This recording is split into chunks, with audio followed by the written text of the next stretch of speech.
প্রিয় দিনী ভাই এবং বোনেরা, আজকে আমরা জানবো এমন কিছু তাসবিহ ফরজ নামাজের পরে কোনো বান্দা যদি পাঠ করে তাহলে আল্লাহ তাআলা তার যাবতীয় জীবনের একেবারে সমস্ত গুনাহ খাতা মাফ করে দিয়ে থাকেন। হতে পারে সগীরা, হতে পারে কবিরা, হতে পারে শিরকি, বিদআতি, কুফরি, যত প্রকার গুনাহ আছে, যেই নিয়ম যেই পদ্ধতি শিখিয়ে দিব, এই পদ্ধতিগুলো জেনে যদি আপনি এই তাসবিহগুলো পড়তে পারেন, দোয়া করতে পারেন আল্লাহ তাআলার কাছে, আপনি নিষ্পাপ হয়ে যাবেন ইনশাআল্লাহ। প্রিয় দিনী ভাই এবং বোনেরা, এবং মৃত্যুর সাথে সাথে আল্লাহ তাআলা আপনার জন্য জান্নাত রেখে দিবেন এমন একটা আমলও শিখিয়ে দিব। এগুলো আমার কথা নয়, এগুলো প্রিয় নবী সাল্লাল্লাহু আলাইহি ওয়াসাল্লামের কথা। তাই ধৈর্য ধরে সম্পূর্ণ ভিডিওটি দেখার অনুরোধ করছি এবং এই নিয়তে দেখবেন যে আপনি যাতে এগুলো শিখে আমল করতে পারেন। চ্যানেলটি সাবস্ক্রাইব করে দিবেন প্রতিনিয়ত, যাতে করে আমাদের এই ভিডিওগুলো আপনার কাছে সবার আগে পৌঁছে যায়, এবং ভিডিওটি শেয়ার করে দিবেন যাতে করে আপনার মাধ্যমে অন্যরাও দেখে আমল করতে পারে এবং সেই সমপরিমাণ নেকি আপনিও পেতে পারেন।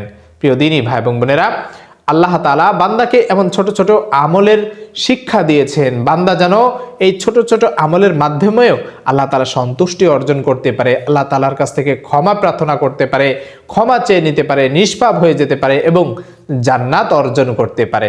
তাই এই ছোট ছোট আমলগুলো আজ আমরা শিখব। প্রিয় দিনী ভাই এবং বোনেরা, 1 নম্বর আমল হচ্ছে, আপনি যখন ফরজ নামাজ শেষ করবেন, আপনি দুনিয়ার যেই প্রান্তেই থাকুন না কেন, আপনি নামাজ কখনো কাজা করবেন না। আপনি সর্ব অবস্থায় চেষ্টা করবেন, যে মালিক আমাকে দুনিয়াতে এখন পর্যন্ত সুস্থ রেখেছে, যেই মালিক আমাকে ভরণ পোষণের দায়িত্ব নিয়েছে, যেই মালিক আমার দ্বারা আমার পরিবারকে সবার রিজিকের ব্যবস্থা করছে, সেই মালিক এত কিছু ব্যবস্থা করার পরেও সেই মালিকের আগে শুকরিয়া আদায় করা উচিত। আর সেই শুকরিয়াটা কিভাবে আদায় করব? অন্তত দৈনন্দিন ফরজ নামাজটা আমার জন্য ঠিক থাকে, এদিকে আমার লক্ষ্য রাখতে হবে। তাই ফরজ নামাজের পরেই এই আমলগুলো রয়েছে। আপনি যদি ফরজ নামাজে ঠিক না রাখেন, আপনি যদি শীতের সময়, এখন এই সময় ফজরে আজান হচ্ছে, আপনি আরো ভালোভাবে কম্বল মুড়ি দিয়ে ঘুমাচ্ছেন, এরপরে সকাল 9টা-10টায় উঠলেন, তাহলে মালিকের শুকরিয়া আদায় করা হলো না। একটু কষ্ট হলেও কম্বলটা ত্যাগ করবেন, ঘুমটাকে পরিত্যাগ করে ফজর নামাজটা আদায় করবেন। তাই আমাদের 1 নম্বর কাজ হচ্ছে 5 ওয়াক্ত ফরজ নামাজ সঠিকভাবে আদায় করা, পুরুষদের জন্য মসজিদে গিয়ে জামাতে আদায় করা, মহিলাদের জন্য ঘরে একাকী আদায় করা। এইভাবে 5 ওয়াক্ত আমরা নামাজ পড়ব। তো যখন আমরা ফরজ নামাজ পড়ব, ফরজ নামাজের শেষে যখন সালাম ফিরাবো, আসসালামু আলাইকুম রাহমাতুল্লাহ, আসসালামু আলাইকুম রাহমাতুল্লাহ, সঙ্গে সঙ্গে 3 বার ইস্তেগফার পড়ব। এটা হচ্ছে 1 নম্বর আমল।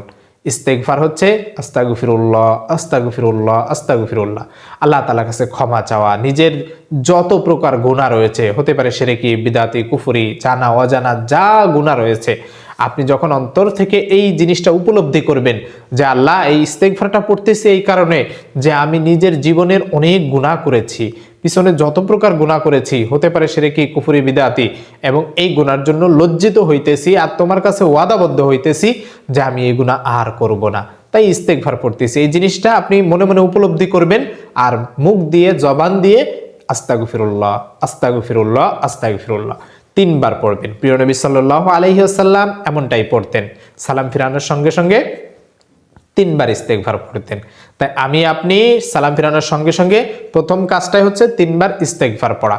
এরপরে ছোট্ট একটা আমল হচ্ছে এই দোয়াটা পড়া, আল্লাহুম্মা আনতাস সালাম ওয়া মিনকাস সালাম তাবারাকতা ইয়া যাল জালালি ওয়াল ইকরাম। অনেক এই দোয়াটার সাথে আরো অনেক কিছু মিলায় আগে বাড়ায়, কিন্তু এতটুকু দোয়াটা প্রিয় নবী সাল্লাল্লাহু আলাইহি সাল্লাম এতটুকু পড়তেন, আল্লাহুম্মা আনতাস সালাম ওয়া মিনকাস সালাম তাবারাকতা ইয়া যাল জালালি ওয়াল ইকরাম। তো ইস্তেগফার আপনি পড়ার ধারা হচ্ছে, আপনার হায়াত যদি আল্লাহ তাআলা 200 বছরে রেখে থাকেন, 200 বছরের গুনাহ মাফ করে দিবেন। আপনার হায়াত যদি 100 বছরও থাকে, আপনি 100 বছরের বৃদ্ধ, আপনি এখন ইস্তেগফার পড়তেছেন, আপনি নিষ্পাপ হয়ে যেতে পারেন। কারণ প্রিয় নবী সাল্লাল্লাহু আলাইহি সাল্লাম বলেছেন, প্রত্যেকটা বান্দার তওবা ওই পর্যন্ত খোলা থাকে, তওবার দরজা, আসমানে যে একটা দরজা রয়েছে, যে বান্দা আল্লাহ তাআলার কাছে ক্ষমা প্রার্থনা করে, তওবা পড়ে, ওই পর্যন্ত আল্লাহ তাআলা খোলা রাখেন তওবার দরজা, যতক্ষণ না পর্যন্ত বান্দা একেবারে মৃত্যুর নিকটবর্তী থাকে। তাই আল্লাহ তাআলা আমাকে যেহেতু নামাজ পড়ার সুযোগ দিয়েছেন, আমি তওবা ইস্তেগফার পড়তে পারছি, তার মানে আল্লাহ তাআলা এখন পর্যন্ত ক্ষমা ভিক্ষার জন্য আমাকে সেই সুযোগটা করে দিয়েছেন। তাই এই সুযোগটা আমার কাজে লাগাতে হবে, তওবা ইস্তেগফার পড়তে হবে ফরজ নামাজের সঙ্গে সঙ্গে। আর ফরজ নামাজের সঙ্গে সঙ্গে যে দোয়াই করা হোক না কেন, আল্লাহ তাআলা কবুল করে থাকেন, কারণ সেই সময় বান্দার মনোযোগ থাকে একমাত্র আল্লাহ তাআলার দিকে, দুনিয়াবি কোনো চিন্তা মাথায় ঢোকে না। তাই এই সময় আপনার 1 নাম্বার করণীয় হচ্ছে ইস্তেগফার পড়া, 3 বার ইস্তেগফার, এরপরে আল্লাহুম্মা আনতাস সালাম ওয়া মিনকাস সালাম তাবারাকতা ইয়া যাল জালালি ওয়াল ইকরাম।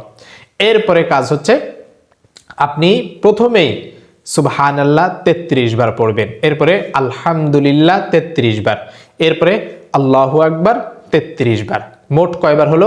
সুবহানাল্লাহ, আলহামদুলিল্লাহ, আল্লাহু আকবার 33 বার, 33 বার, 33 বার, মোট 99 বার। এরপরে আপনি 100 বার পূরণ করবেন হচ্ছে লা ইলাহা ইল্লাল্লাহু ওয়াহদাহু লা শারীকা লাহু লাহুল মুলকু ওয়া লাহুল হামদু ওয়া হুয়া আলা কুল্লি শাইইন কাদির।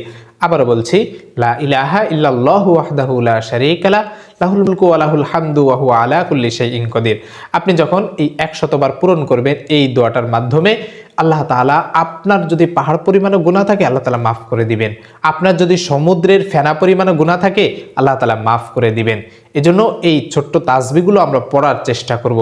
এর দ্বারা আল্লাহ তাআলা নেকি দিয়ে ভরপুর করে দেন, এর দ্বারা পাহাড় পরিমাণ নেকি দিয়ে থাকেন। বান্দা যতই গুনাহ করুক না কেন আল্লাহ তাআলা ক্ষমা করে দেন, আর বান্দার নেকির পাহাড় পরিমাণ আল্লাহ তাআলা ভরপুর করতে থাকেন। আমার বান্দা আমার প্রশংসা করতেছে, হামসানা পাঠ করতেছে, আমার বড়ত্ব প্রকাশ করতেছে, এই বান্দার জন্যই তো আমি জান্নাত তৈরি করেছি। তাই আল্লাহ তাআলা এইভাবেই আমার জন্য জান্নাত তৈরি করবেন, আর আমার নেকির পাহাড়টা আস্তে আস্তে বড় করতে থাকবেন। তাই এই আমলটা আমরা ছাড়বো না। এরপরে আরেকটা আমল হচ্ছে ফজর এবং মাগরিব এই 2 ওয়াক্ত নামাজের পরে আপনি 7 বার করে এই ছোট্ট দোয়াটা পড়বেন। ছোট্ট দোয়াটা হচ্ছে আল্লাহুম্মা আজিরনি মিনান্নার, অর্থাৎ হে আল্লাহ, আমি আগুন থেকে বা জাহান্নাম থেকে তোমার কাছে পানা চাই। আল্লাহুম্মা আজিরনি মিনান্নার, হে আল্লাহ, আমি তোমার কাছে জাহান্নামের আগুন থেকে পানা চাই। আপনি এই ছোট্ট দোয়াটা 7 বার পড়বেন। আল্লাহুম্মা আজিরনি মিনান্নার, আল্লাহুম্মা আজিরনি মিনান্নার, আল্লাহুম্মা আজিরনি মিনান্নার, আল্লাহুম্মা আজিরনি মিনান্নার, আল্লাহুম্মা আজিরনি মিনান্নার, আল্লাহুম্মা আজিরনি মিনান্নার, আল্লাহুম্মা আজিরনি মিনান্নার। কয়বার? মাত্র 10 সেকেন্ড সময় লাগে। এই 10 সেকেন্ড পড়ার দ্বারা কি হয় জানেন? আপনি যখন ফজর এবং মাগরিবের পরে 7 বার পড়বেন, ফজরের পরে পড়লে মাগরিব পর্যন্ত যদি আপনার এর ভিতরে ইন্তেকাল হয়ে যায়, তাহলে সাথে সাথে আল্লাহ তাআলা জান্নাতের ঘোষণা করে দিয়েছেন। আপনি মাগরিবের পরে পড়েছেন, মাগরিব থেকে ফজর পর্যন্ত এর ভিতরে যদি আপনার ইন্তেকাল হয়ে যায়, সাথে সাথে আল্লাহ তাআলা আপনার জান্নাতের ঘোষণা করে দিয়েছেন। অর্থাৎ যে ব্যক্তি ফজর এবং মাগরিবের পরে এই ছোট্ট দোয়াটা 7 বার পড়বে, আল্লাহ তাআলা তার জন্য জাহান্নাম একেবারে হারাম করে দিবেন। সে ওই দিনে অথবা যদি মারা যায়, তাহলে আল্লাহ তাআলা তার জন্য জাহান্নাম হারাম করে দিয়ে জান্নাতের ফয়সালা করে দিবেন। তাই ছোট্ট দোয়াটা আমাদের জন্য বেশি কষ্টকর নয়। আল্লাহুম্মা আজিরনি মিনান্নার। আমরা তো এই সহজ আমলগুলো শিখলাম, এই সহজ আমলগুলো সবাই কিন্তু করতে পারি। প্রথম আমল হচ্ছে আমরা যখন সালাম ফিরাবো ইস্তেগফার পড়বো 3 বার, এরপরে ছোট্ট দোয়াটা পড়বো আল্লাহুম্মা আনতাস সালাম ওয়া মিনকাস সালাম তাবারাকতা ইয়া যাল জালালি ওয়াল ইকরাম। এরপরে 100 বার আমরা এই তাসবিহ পড়বো সুবহানাল্লাহ, আলহামদুলিল্লাহ, আল্লাহু আকবার, লা ইলাহা ইল্লাল্লাহু ওয়াহদাহু লা শারীকা লাহু লাহুল মুলকু ওয়া লাহুল হামদু ওয়া হুয়া আলা কুল্লি শাইইন কাদির। 99 বার পড়ার পরে এটা দিয়ে 100 বার পূরণ করব। এরপরে আমরা এই যে ছোট্ট দোয়াটা রয়েছে ফজর এবং মাগরিবের পরে, এই দোয়াটা 7 বার পড়বো আল্লাহুম্মা আজিরনি মিনান্নার।